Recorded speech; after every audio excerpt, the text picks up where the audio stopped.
Today we have sound samples of the Avantone CV-12 BLA version. Quickly, first, David. A tube mic coming in at $6.99. Honestly, I thought it sounded better than my real voice in real life. Like, honestly, yeah, I thought guaranteed. Sure, I'd like to hear that. Yeah, me too.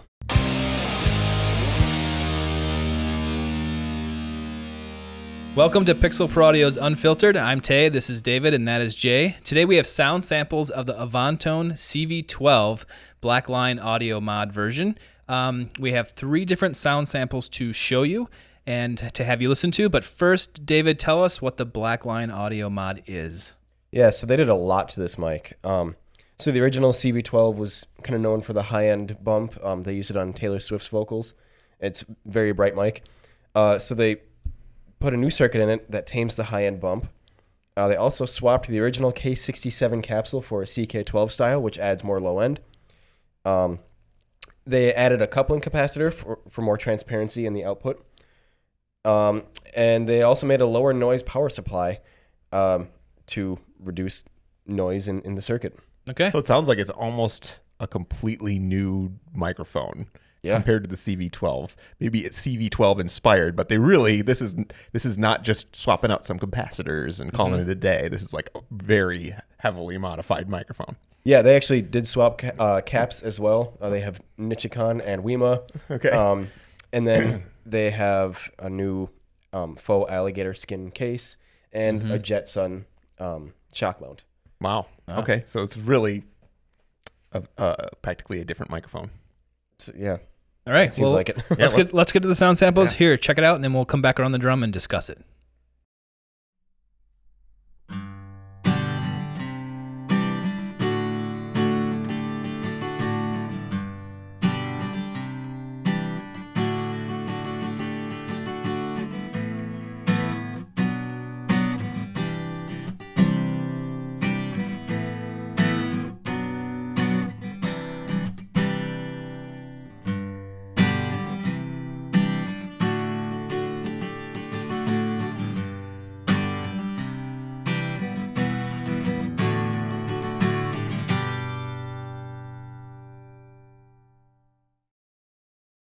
Hey guys, this is David with Pixel Pro Audio. Today we are speaking into the Avantone CV-12 BLA. It's a Blackline audio modded version of the standard CV-12 from Avantone, and it's pretty cool. So I just want to talk about some old cars because I'm really into 50s cars. I've got a 1953 Packard, and it is really ugly right now, but it's mine, and it's beautiful. So, yeah, it's got a straight 8 Packard Thunderbolt with a 4-barrel carb. A lot of holes everywhere. It's nice and rusty, and smoke comes up through the floor, and only one window rolls down right now. So, I will first be fixing my exhaust, and then on to the rest of the car. All right, this is the CV-12 BLA. Hi, this is Tay with Pixel Pro Audio. We are located in Appleton, Wisconsin, which means by default and by choice, we are all Green Bay Packers fans. Sorry, David. That includes you, too. This is the CV-12 BLA large diaphragm condenser microphone. It's a tube version. And this is what it sounds like on my voice.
All right, guys, let's talk about the CV-12 BLA.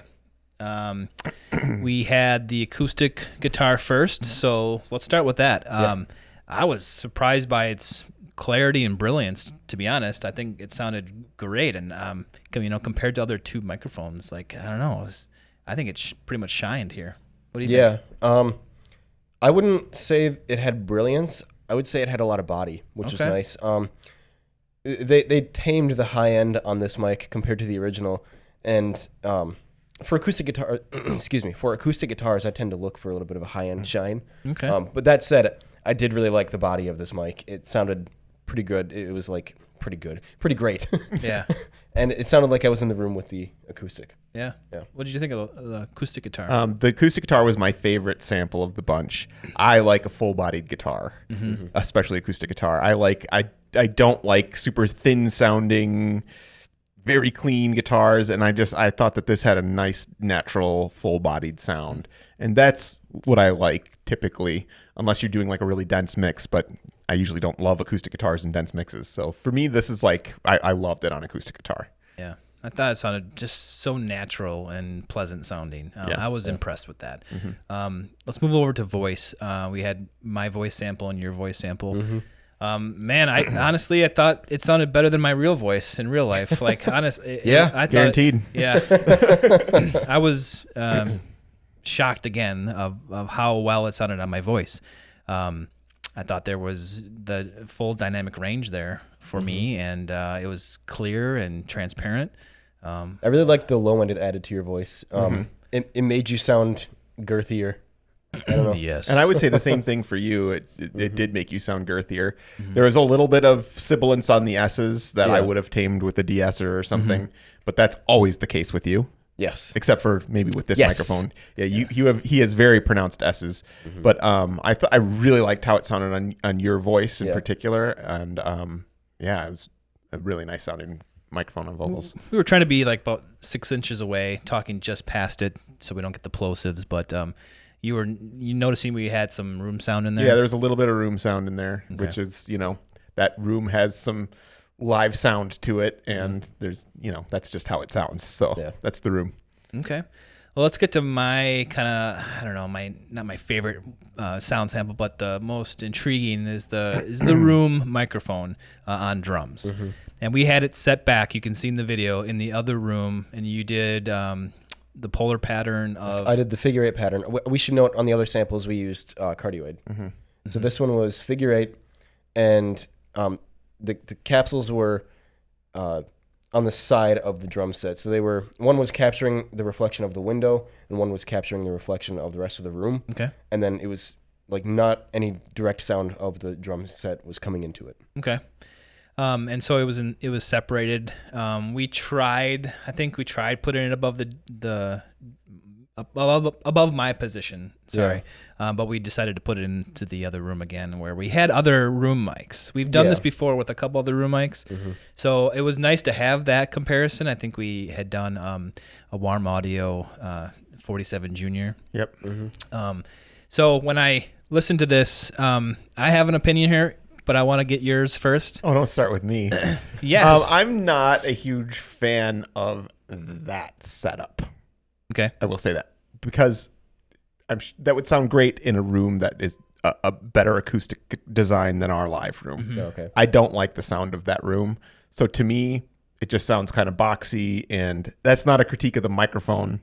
It's just a critique of our setup. That, yes, maybe. Yeah. Sorry. Okay. That's okay. Cut it up. No.